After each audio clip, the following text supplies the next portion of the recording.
बिस्मिल्लाहिर्रहमानिर्रहीम, अस्सलाम वालेकुम। आप देख रहे हैं स्पोर्ट्स फ्लिक्स, मैं हूं हमजा शफीक। तो जनाब, इंग्लैंड वर्सेस इंडिया 5 मैचेस की टेस्ट सीरीज, जिसका पहला मैच इंग्लैंड के नाम रहा। 371 रन का टारगेट दिया गया इंडिया की जानिब से, जो कि इंग्लैंड ने आखिरी रोज ये टारगेट अचीव कर लिया और बहुत सारे रिकॉर्ड्स बने टेस्ट मैच को अगर लेके देखा जाए। और प्लस अभी भी मुझे पता चला है कि इस पूरे टेस्ट मैच में कोई एक भी LBW विकेट जो है, लेग बिफोर विकेट, वो आउट नहीं हुआ। ये बड़ा एक सरप्राइजिंग ला। और दूसरी बात ये कि 5 सेंचुरीज के बावजूद इंडिया की टीम जो है वो ये मैच हार गई है। इस पर बात करें। उसके अलावा जरा एशिया कप के हवाले से जो ब्रॉडकास्टर ने एक बिलो द बेल्ट हरकत उसे कह सकते हैं, क्योंकि इसमें इंडियन मीडिया इन्वॉल्व है, इंडिया पूरा का पूरा इसमें इन्वॉल्व है। उसमें पाकिस्तानी किसी भी प्लेयर का उस पोस्टर में उसकी मौजूदगी नहीं है। उसमें हमने देखा बांग्लादेश, श्रीलंका और इंडिया के 3 खिलाड़ी मौजूद है और पाकिस्तानी खिलाड़ी कोई भी मौजूद नहीं है। बहरहाल इससे एक चीज़ कंफर्म होगी इस पोस्टर से कि ऑन टाइम जो है वो एशिया कप का इनेकाद होने जा रहा है, जो कि सितंबर की कोई डेट दी गई थी। इस पर भी हमने बात करनी है। हमारे साथ मौजूद हैं अहमद सईद साहब, इसके साथ साली तुनरनी में ज्वाइन किया है। वेलकम बोथ ऑफ यू जी। अहमद सईद साहब, सर आपसे आगाज़ है। गौतम गंभीर ने कल टेस्ट मैच हारने के बाद कहा है कि अगर सारी की सारी बात आप शुभमन गिल पे करेंगे ना तो ये ज्यादती होगी। ही वाज फेनोमिनल और ये उनका पहला टेस्ट मैच था बीइंग कैप्टन और उन्होंने बहुत अच्छा परफॉर्म किया है। एक प्रेशर मैच था, प्रेशर गेम थी, सिचुएशन बहुत ज़्यादा फेवर में नहीं था। इस वजह से हम टेस्ट मैच हार गए। मजीद क्या इसमें ऐड कर रहे हैं?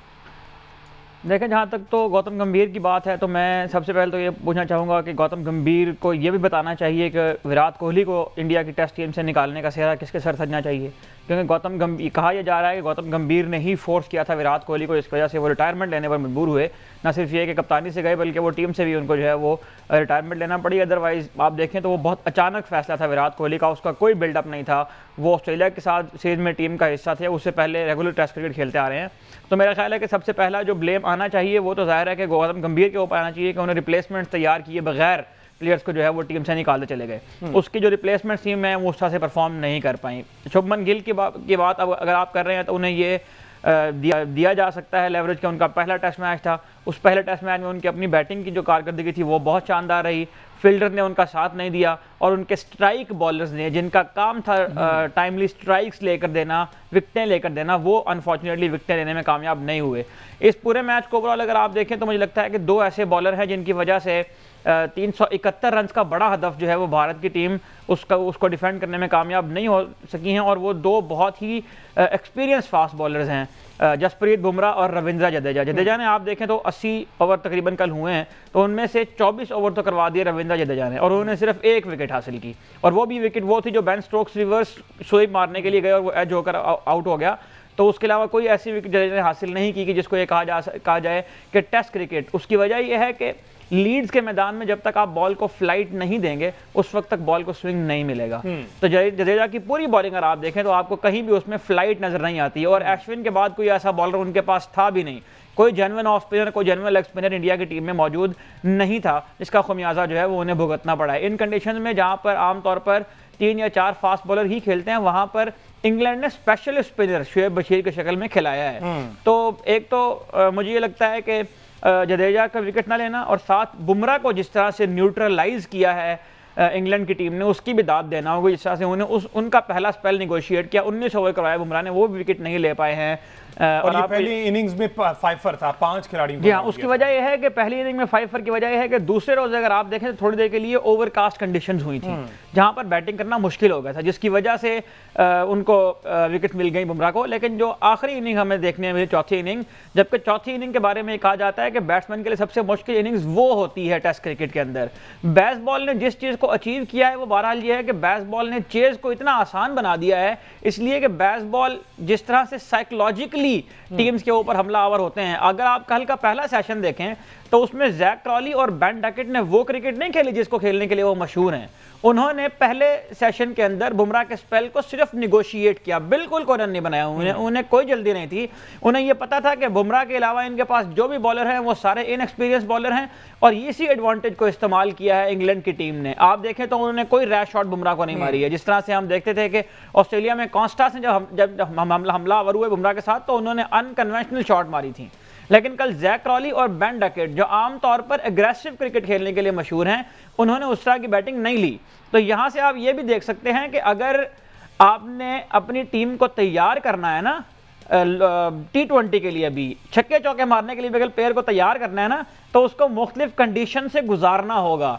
आप जैक क्रॉली कल की इनिंग्स देखें, जैक क्रॉली के खिलाफ इस वक्त मैं आपको बताऊं इंग्लैंड में ट्विटर के ऊपर जो है वो कैंपेन चल रही है कि जेम्स विंस के होते हुए जैक क्रॉली क्यों इस टीम में है और क्यों इतने ज़्यादा उनके साथ परसिस्ट कर रहे हैं, उनके साथ बहुत ज़्यादा उनको बैक कर रहे हैं बेन स्टोक्स और ब्रेंडन मैकलम। लेकिन उसका जवाब उन्होंने कल दिया है कि वो हर तरह की सिचुएशन में, ऐसा नहीं है कि वो फ्लैट विकेटों के ऊपर आकर रन बनाएंगे, जहां पर टीम को जरूरत होगी वहां पर वो विकेट भी रोक कर देंगे। और 1991 के बाद कल सबसे बड़ी ओपनिंग पार्टनरशिप लगी है जैक क्रॉली और बेन डकेट की ओपनिंग पार्टनरशिप 188 रन की, जिसने सेटअप किया फिर दूसरा सेशन और दूसरे सेशन में आके इंग्लैंड ने फिर उसके ऊपर कैपिटलाइज किया। विकेटें गिरने के बावजूद भी वो उस टोटल के करीब चूंकि होते गए तो प्रेशर जो है वो कम होता गया। अच्छा, अगर आपने तो कहा कि जसप्रीत बुमराह को बड़े अच्छे तरीके से खेले, कल टोटल 20 विकेट्स गिरी हैं, जिनमें से स्टार्ट में मैंने कहा कि कोई भी नहीं हुआ, लेकिन एक ऋषभ पंत जो है पहली इनिंग्स में 134 बनाकर एलबीडब्ल्यू हुए थे टंग की बॉल पर, तो 20 में से 19 विकेटें जो है वो या तो बोल्ड हुए या फिर कैच आउट हुए। सिर्फ एक ये, और टेस्ट मैच की मेरे ख्याल हिस्ट्री में पहली दफा ऐसा हुआ है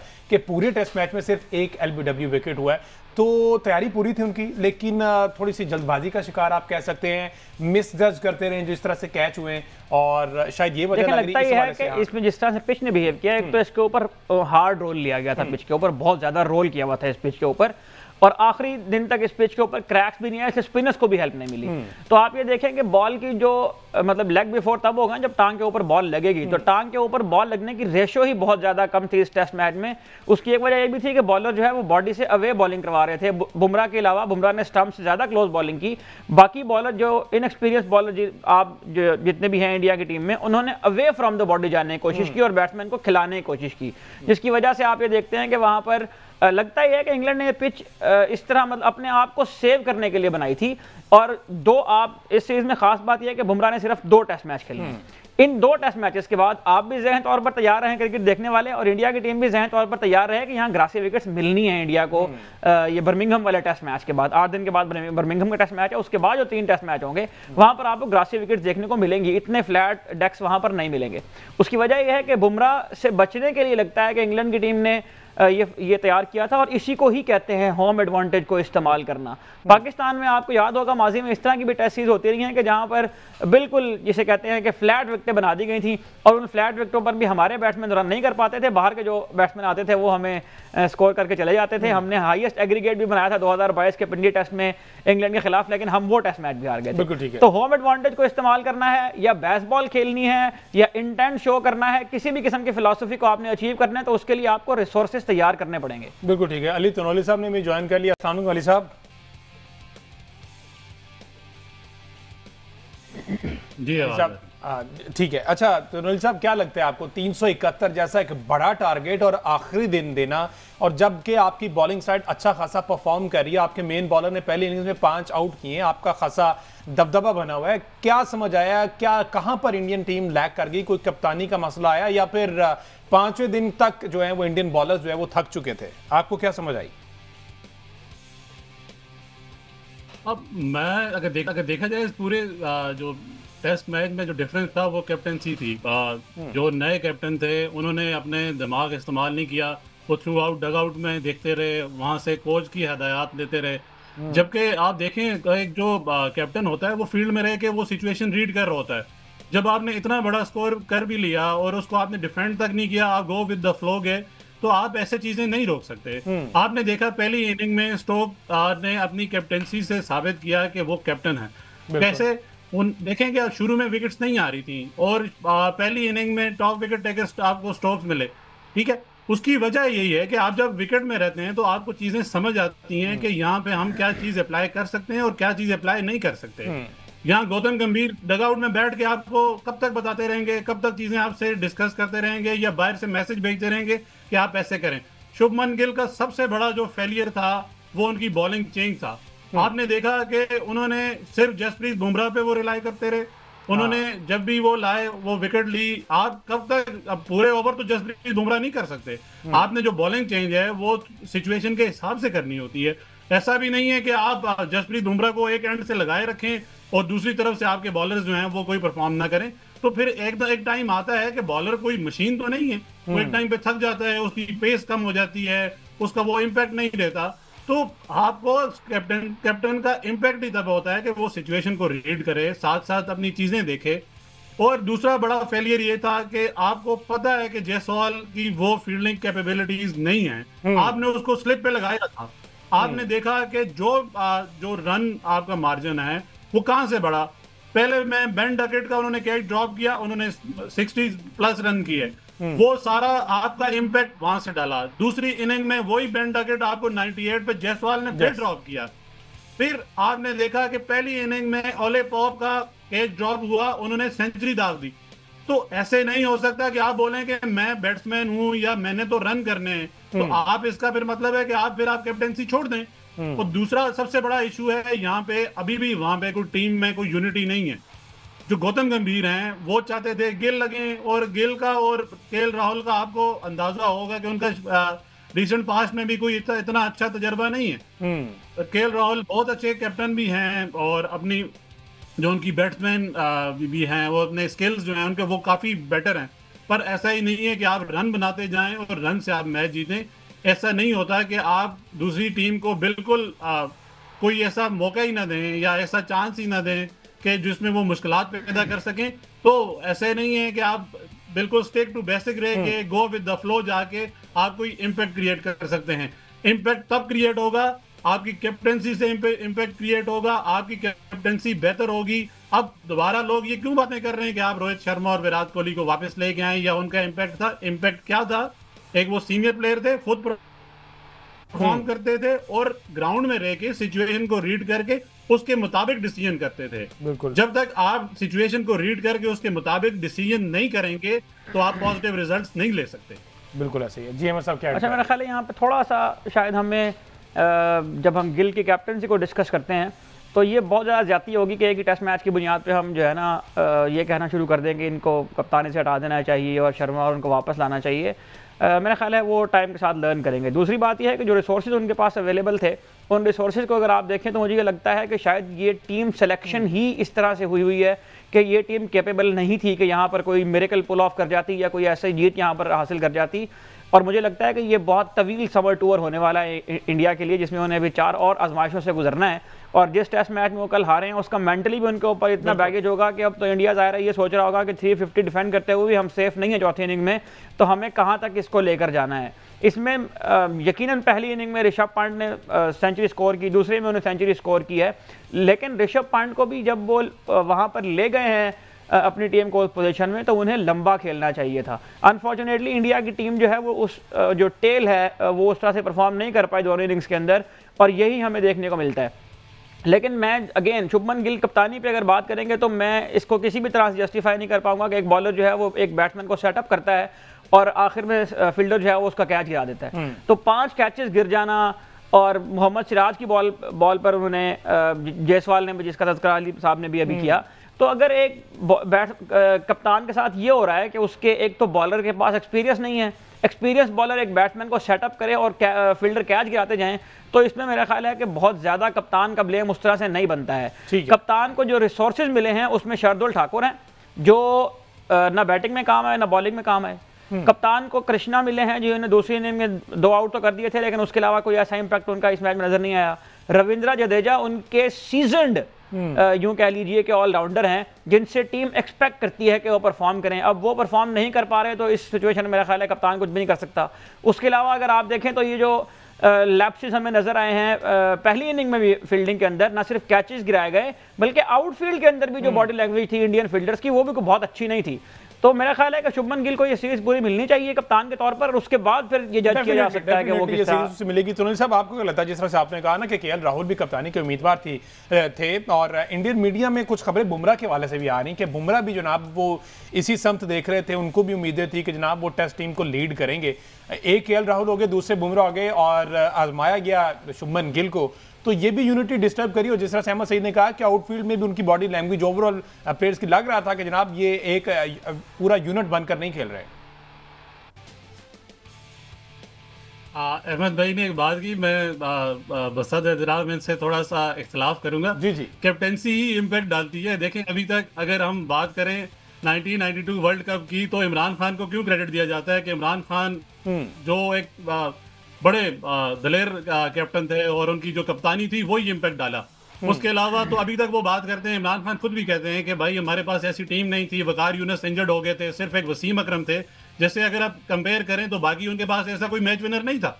इवन इंजमामुल हक वो जब इंजर्ड हुए तो उनको वापस लेके आया। तो यही एक कैप्टन का एक इम्पैक्ट होता है कि वो अपनी थ्रू कैप्टेंसी और अपनी लीडरशिप स्किल्स के थ्रू टीम पे रिफ्लेक्शन थ्रू करता है। तो आपकी कप्तानी अली भाई माजरत के साथ मैं ये माजरत चाहता हूं, मेरा ख्याल है कि इमरान खान और शुभमन गिल कंपैरिजन इसलिए नहीं बनता कि इमरान खान 92 के वर्ल्ड कप से पहले जितने कप्तानी कर चुके थे ना, उन्हें किसी भी किस्म की टीम मिल जाती तो वो उसके लड़ाने की सलाहियत रखते थे।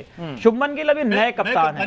मैं कप्तानी की बात मैं कंपैरिजन की बात नहीं कर रहा, मैं सपोर्ट की बात कर रहा हूँ। गौतम गंभीर और अभी जो बात की हमजा भाई ने कि जो सपोर्ट शुभमन गिल को मिली है या बोर्ड की तरफ से सपोर्ट है या कोच की तरफ से सपोर्ट है, वो तो अनप्रेसिडेंटेड है। जबकि दूसरी तरफ बुमराह, आप समझते हैं, आप मुझसे ज्यादा एक्सपीरियंस रखते हैं, मैं ये बात करता हूं कि बुमराह का एक्सपीरियंस या बुमराह की क्लास शुभमन गिल से बहुत ज्यादा है। उसी तरह केएल राहुल की क्लास शुभमन गिल से बहुत ज्यादा है। तो फिर इनको कैप्टन क्यों नहीं बनाया गया? अच्छा, बुमराह के बारे में ये इत्तला थी कि बुमराह ने खुद मना कर दिया था कि मैं कप्तानी नहीं कर सकता। उन्होंने स्टेटमेंट भी दी है, उन्होंने बोर्ड को आगाह किया था कि मुझे कैप्टनसी के लिए कंसीडर ना किया जाए, इस वजह से शायद उनको कप्तान नहीं बनाया गया।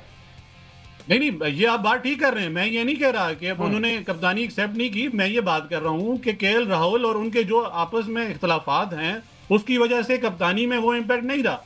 या शुभमन के आप ऐसे, अब देखें ना, मैं आपको इसकी मिसाल देता हूँ। हारिस रऊफ ने और जब कहा कि मैं अवेलेबल नहीं हूँ तो यहाँ पे कितना क्रिटिसिज्म हुआ कि भाई आप अवेलेबल क्यों नहीं, आप शॉर्ट फॉर्मेट खेलते हैं, आप टेस्ट क्रिकेट के लिए अवेलेबल नहीं है। तो ऐसा नहीं हो सकता कि अगर आपने, उसने भी देखा कि भाई आगे जाके टीम में जो अभी यूनिटी नहीं है तो मैं कितना एक इम्पैक्ट डाल लूंगा। अभी जैसे आपने खुद कहा कि टीम की वो कैपेसिटी नहीं है तो वो कितना एक इम्पैक्ट डाल लेंगे। उसकी वजह यही थी कि टीम में यूनिटी नहीं थी, आपस में इख्तलाफात थे और वो देख रहे थे कि फ्यूचर में कोई ऐसा इम्पैक्टफुल प्लेयर मेरे साथ एज अ बॉलर नहीं होगा, एज अ बैट्समैन ये लोग मेरे साथ चैलेंज नहीं करेंगे, तो मैं एज अ कैप्टन क्या परफॉर्म कर लूंगा। बिल्कुल ऐसे, ये तो बोर्ड और कोच की जिम्मेदारी होती है कि वो एक ऐसा कैप्टन चुने जो आपकी टीम में एक यूनिटी लेके आए। इसकी मिसाल सरफराज अहमद है। सरफराज अहमद को क्यों क्रेडिट दिया जाता है या मिसबा को क्यों क्रेडिट दिया जाता है? मिसबा की आप मिसाल ले लें, मिसबा इस एक बेहतरीन सबसे कामयाब कप्तान के तौर पे जाने जाते हैं। उनके साथ आप टीम उठा के देख लें, कोई ऐसा कोई मोतबर नाम नहीं था सवाई यूनुस खान के। उसके अलावा कौन सा ऐसा बॉलर आप देखें, उस अरसे में तो हमारी क्रिकेट स्ट्रगल ही करती रही है। बिल्कुल कैप्टन का इम्पैक्ट होता है जबकि आपको अगर बोर्ड भी सपोर्ट कर रहा है और कोच भी सपोर्ट कर रहा है तो कैप्टन को वो चीजें परफॉर्म करनी चाहिए। आपने कैच ड्रॉप की बात की कि बॉलिंग चेंज, कैच ड्रॉप होना ये कोई रीजन नहीं है। आपको जब पता है कि जायसवाल वहां पे कैच ड्रॉप करता है तो आप उसको ऐसी जगह पे खड़ा करें कि जहां पे कैच आए ही ना। वो खड़ा करके देखा था वहां पे गिरा दिया कैच। कप्तानी की थोड़ी सी लैग करके कप्तानी में मुझे जरा एक तनवीर साहब ब्रेक लेनी, क्विकली ब्रेक लेनी, यहीं से कंटिन्यू करते हैं। एक ब्रेक के बाद स्टे विद अस।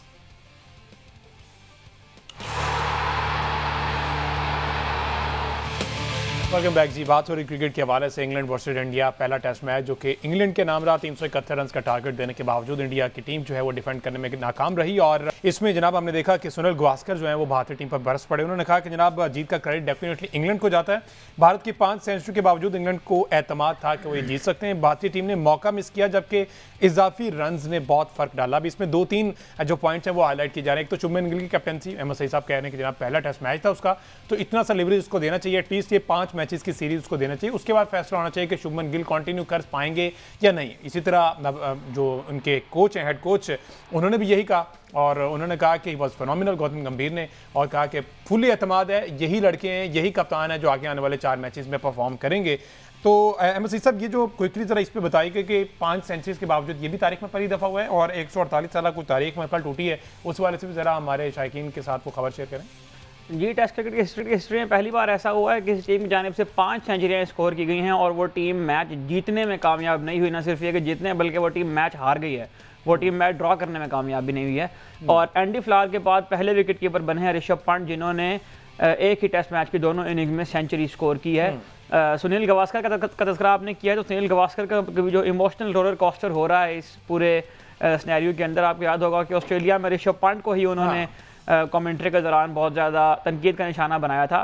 तो यहाँ पर जब उन्होंने पहली इनिंग में सेंचुरी स्कोर की तो फिर उसके ऊपर वो खुश हुए, तारीफ़ की उन्होंने। दूसरी इनिंग में जब उन्होंने सेंचुरी स्कोर की तो फिर उन्होंने दोबारा से उन्हें कहा कि पहली इनिंग की तरह जो सेलिब्रेट करें। लेकिन सुनील गावस्कर साहब भी शायद ये नहीं सोच रहे थे कि इस परफॉर्मेंस के बाद इंडिया की टीम ये टेस्ट मैच जो है वो हार जाएगी। तो जैसे इंडिया की टीम टेस्ट मैच हारी है तो फिर सुनील गावस्कर साहब दोबारा अपनी टीम के ऊपर बरस पड़े हैं। तो सबसे पहले तो मैं उनसे रिक्वेस्ट करूंगा कि अपनी कोई अपनी एक सिमत मुतय्यन कर लेंगे आपने किस सिमत में रहना है। दूसरी बात यह है कि इस टेस्ट मैच की अगर आप बात कर रहे हैं तो जहां बहुत सारे रिकॉर्ड्स बने हैं, बहुत सारे स्टैट्स जो हैं वो ऊपर नीचे हुए हैं। यहाँ पर एक छोटी सी बात मैं ऐड कर दूं कि अगर आप टेल एंडर्स का रोल देखें दोनों टीमों की जानिब से तो सेंचुरीज का तज़किरा आपने किया है, लेकिन जिस बात को मैं खास तौर पे हाईलाइट करना चाहता हूँ वो है जेम्स स्मिथ की 2 बारियां, जिसमें पहली इनिंग में उन्होंने 44 और दूसरी इनिंग में उन्होंने 40 रन बनाए। वो 40 रन इसलिए इंपॉर्टेंट थे कि जो आखिरी सेशन में जो पार्टनरशिप लगी उनकी जो रूट के साथ, उसने मेरा ख्याल है कि अदरवाइज़ ये होता है कि टेस्ट मैच के 5वें रोज़ जब आप टारगेट चेज कर रहे हों और विद इन 100 भी आपका रन जो है वो अचीव करने वाले रह गए और आपके 5 खिलाड़ी आउट हो जाएं, तो उस सिचुएशन के अंदर भी आमतौर पर बॉलिंग साइड जो है वो मैच के ऊपर हावी हो जाया करती है। कुछ मोमेंट्स ऐसे आए थे इस मैच के ऊपर जब इंडिया अगर एक्सपीरियंस का मुजाहरा करता तो हो सकता था कि इस मैच के वो बाजी पलट देते, खासतौर पर जब 2 बॉलों पर 2 विकेटें मिल गई। हैरी ब्रूक जो है पहली बॉल पर आते हुए आउट हो गया, लेकिन उस पर भी कैपिटलाइज करने में कामयाब नहीं हुई। तो उसकी वजह यह है कि जेम्स स्मिथ जो है वो 7वें नंबर पर आए बैटिंग करने और उन्होंने वहाँ पर बहुत जिम्मेदारी के साथ आकर बैटिंग की, तो वो 40-44 रन मेरा ख्याल है उन तमाम सेंचुरीज के ऊपर भारी थे जो अपनी टीम को मैचेस जितवाने में कामयाब नहीं हुई। बिल्कुल ठीक है। अली तुनल साहब, ये सुनील गावस्कर साहब तो पल में तोला पल में माशा, ये सूरत हाल भी हमने देखते हैं। आप एक मैच में फुली तनकीद कर रहे होते हैं, वापस आते तो तारीफ करते हैं, उसके बाद फिर वापस उस पर चले जाते हैं। तो ये कितना सीनियर प्लेयर और कॉम बॉक्स में बैठ के इस तरह की बातें करना, ये मेरा ख्याल जेब नहीं देता इन्हें।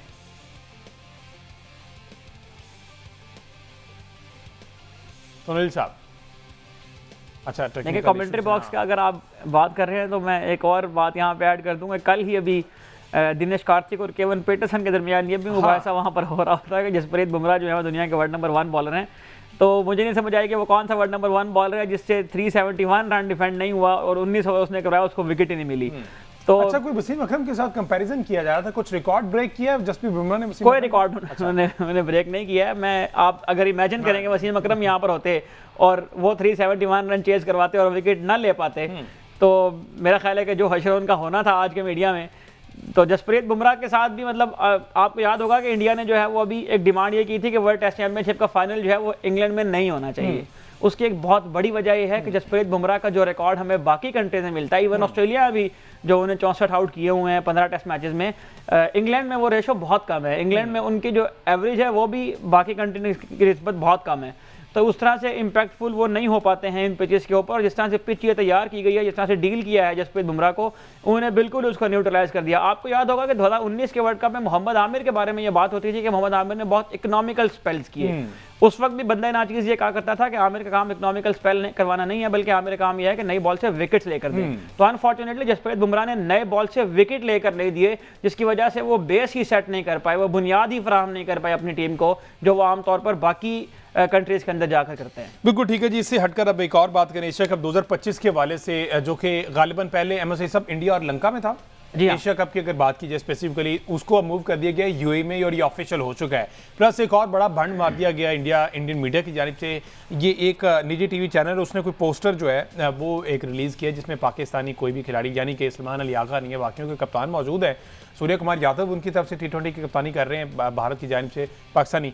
एक तो ये बताएं कि अगर ACC के चेयरमैन हैं नकवी साहब, इस तरह की हरकत होती हैं भारत से, और मेज़बान भी चूंकि भारत है, ऑल्दो होना यूएई में मेज़बान वो है, चेयरमैन का क्या रोल होना चाहिए इस पर? देखें, अनफॉर्चुनेटली जो जिस चैनल ने रिलीज़ किया है वो तो ACC की मलकियत नहीं है ना, वो तो इंडिया की मलकियत है। वो ब्रॉडकास्टर जो है वो इंडियन है, तो उनको किसी चीज़ पे आप जो है वो फोर्स नहीं कर सकते कि आप ये करें और ये ना करें।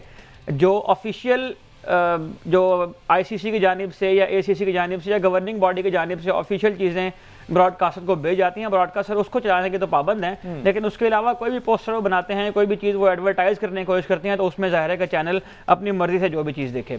मुझे एक 2016 में शायद आफरीदी की जानिब से दिया गया एक बयान याद आ रहा है, जिसमें उन्होंने कहा था कि पाकिस्तान जितने बड़े दिल का मुजाहरा कर ले, इंडिया वाले कभी भी इस लेवल पर नहीं आ पाएंगे जहां पर अपने दिल को वुसअत देनी हो, जहां पर वुसअत नजरी का मुजाहरा करना हो। अनफॉर्चुनेटली ये कोई पहली बार ऐसा नहीं हुआ है। इंडिया की टीम ने इससे पहले भी जिस किस्म की छोटी हरकतें की हुई हैं, इंडियन बोर्ड ने भी उसमें पूरा जो है वो रोल प्ले किया।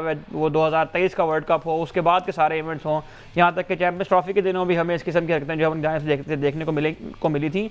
तो हम तो जाहिर है कि इसको यहाँ पर कंडेम कर सकते हैं, हम इसके ऊपर जो है वो अफसोस का इजहार ही कर सकते हैं। और मेरा ख्याल है कि ये इतनी नीच जहनीत है, इतनी छोटी जहनीत है कि जिसका तज़किरा हम अक्सर कर रहे हैं कि इंडिया अपनी स्पोर्ट्स के अंदर इतना इन्वेस्ट कर रहा है, इंडिया ने इतना इंफ्रास्ट्रक्चर डेवलप कर लिया है, इंडिया ने इतनी शानदार टीम बना ली है, इंडिया ने अपने क्रिकेट का जो उनका स्ट्रक्चर है उसके ऊपर कॉम्प्रोमाइज नहीं किया। सबसे बड़ी लीग वो करवाते हैं क्रिकेट की। फुटबॉल के अंदर वो इंडियन सुपर लीग एक ज़माने में ले आए थे जिसमें वो बड़े बड़े स्टार लेकर आए थे, लेकिन वो स्टार भी एक दो सीजन खेलने के बाद दोबारा इंडिया वापस नहीं आए हैं। वॉलीबॉल की लीग्स वहाँ हुई, कबड्डी की लीग्स वहाँ हुई, हॉकी की लीग्स वहाँ हुई, लेकिन आप देखते हैं कि ये सारी लीग उस तरह से फ्लरिश नहीं कर पाई हैं। इसकी वजह यह है कि जब तक आप जहनी तौर पर पसमानदा है ना, जब तक आप जहनी तौर पर वुसअत नजरी का मुजाहरा नहीं करेंगे, उस वक्त तक दुनिया आपके साथ इंटरेक्ट करने में आसानी महसूस नहीं करेगी।